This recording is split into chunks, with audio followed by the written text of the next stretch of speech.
Hello guys, तो हम अपने अष्टमी मनाने पहुंच गए थे मैनचेस्टर। मैनचेस्टर इंग्लैंड का काफ़ी एक बड़ा शहर है। प्लस जो इंडस्ट्रियल रिवॉल्यूशन यूके में स्टार्ट हुआ उसमें मैनचेस्टर का काफ़ी बड़ा रोल माना जाता है दोस्तों।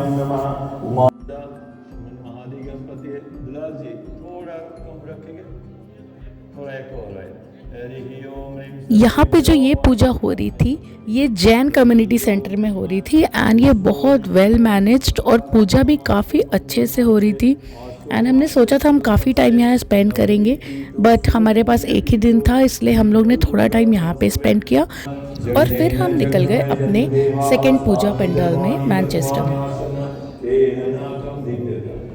तो दोस्तों, हर जगह की तरह दुर्गा अष्टमी का बंगालीज़ में भी काफ़ी महत्व होता है।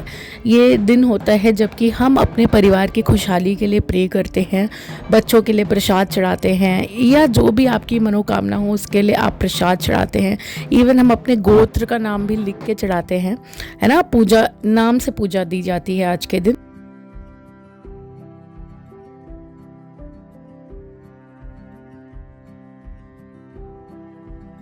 तो गाइज़, ये हम आ गए थे अपनी सेकंड मैनचेस्टर में पूजा देखने, जो था Gandhi hall.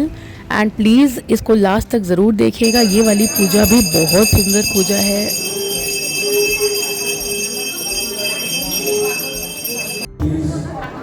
Come to the back of the hall, to the fire, take a full plate, fill it up please, and take it to the marquee.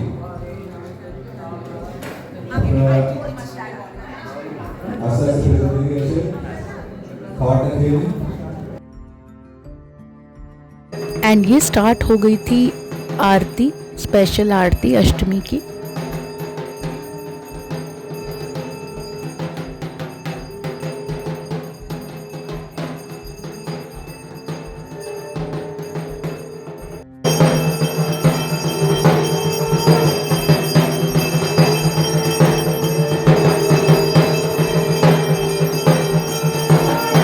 And फिर हमने खाया प्रसाद।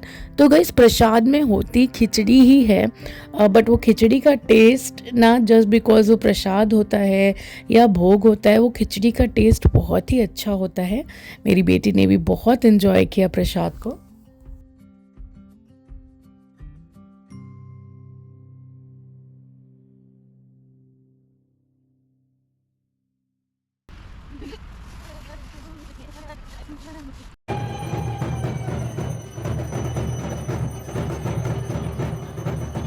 तो मेरी सहेलियां जो कि मैरिड हैं, आपको वो रात वो शाम याद है जब दूसरे दिन आप अपने ससुराल जाने वाले हो?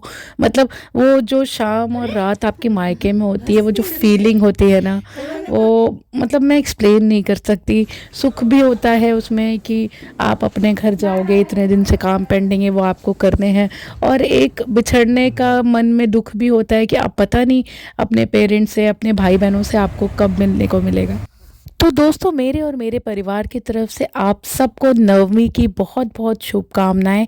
आज आरती थी नवमी की, यानी कि कल है विजयादशमी या फिर दशहरा, जिस दिन आखिरी दिन हम विदा करने वाले हैं माँ दुर्गा को इस साल के लिए। इस साल के लिए दुर्गा पूजा का लास्ट डे होता है एंड उस कल होगा सिंदूर खेला, और मतलब सिंदूर से हम लोग एक दूसरे को और माँ को विश करेंगे, बाय करेंगे, और फिर दुर्गा जी हमारे आएंगी नेक्स्ट ईयर। तो ये जो आरती थी ये बहुत भावुक एक आरती थी, हर उस बेटी के लिए, हर उस लड़की के लिए जो कि दो संसार संभालती है ना। एक अपना संसार भी संभालती है और अपने माँ बाप को भी वो प्रेम होता है, उनसे भी प्रेम होता है उसको।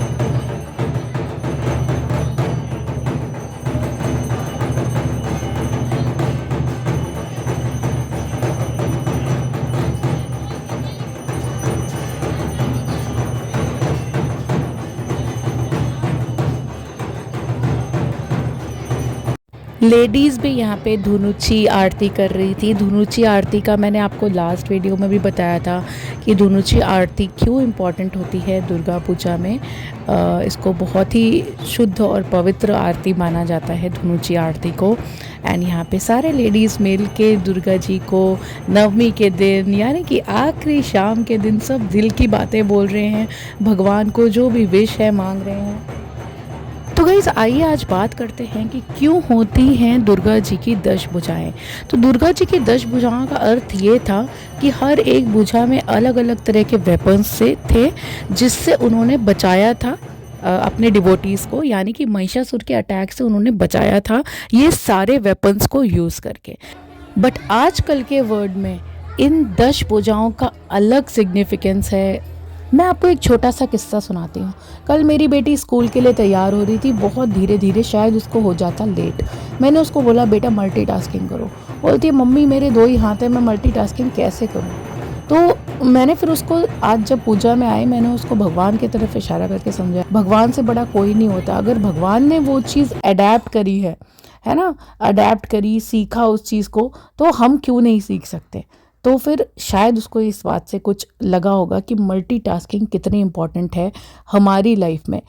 इसीलिए शायद आज भी विमेन मैनेजर्स को one of the best managers माना जाता है because they can do multitasking very well. And दोस्तों ये जो उलू ध्वनि यानी कि ऐसे साउंड जो आप सुनते हो, बंगाली लोग अक्सर शुभ घड़ी में ऐसे आवाज़ जो बनाते हैं उसका भी एक महत्व होता है। कहते हैं कि वो जो है वो बुरी चीज़ों को, बुरी नेगेटिव वाइब्स को दूर रखता है। और देखा जाए तो शंख बजाने का या घंटी बजाने का भी यही रीज़न होता है कि जो बुरे वाइब्स हैं वो हमसे दूर रहें और हम अच्छे वाइब्स को, पॉजिटिविटी को अट्रैक्ट करें।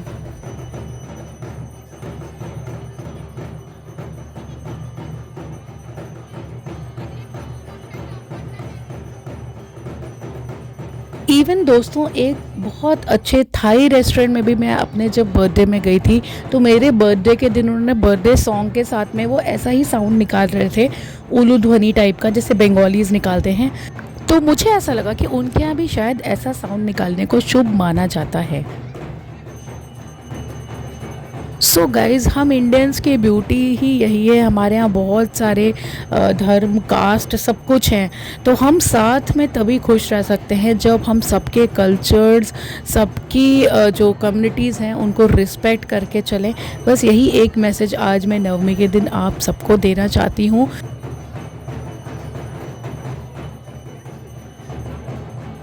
उसके बाद गाइस थोड़ी सी वो घड़ी आ गई थी जिसमें हम सब इंजॉय भी करते हैं और थोड़े दुखी भी होते हैं कि अब दुर्गा जी के इस साल के लिए जाने का टाइम आ गया था। तो लास्ट डे सिंदूर खेला जाता है बंगालीज़ में एंड इसमें सब लोग इनवाइटेड होते हैं, कोई भी आ सकता है। और बड़ा भावपूर्ण माहौल रहता है यहाँ पे, जहाँ हम दुर्गा जी से बोलते हैं कि अगले साल आप फिर से ऐसी ही ब्लेसिंग्स लेके हमारे लिए जल्दी आइएगा।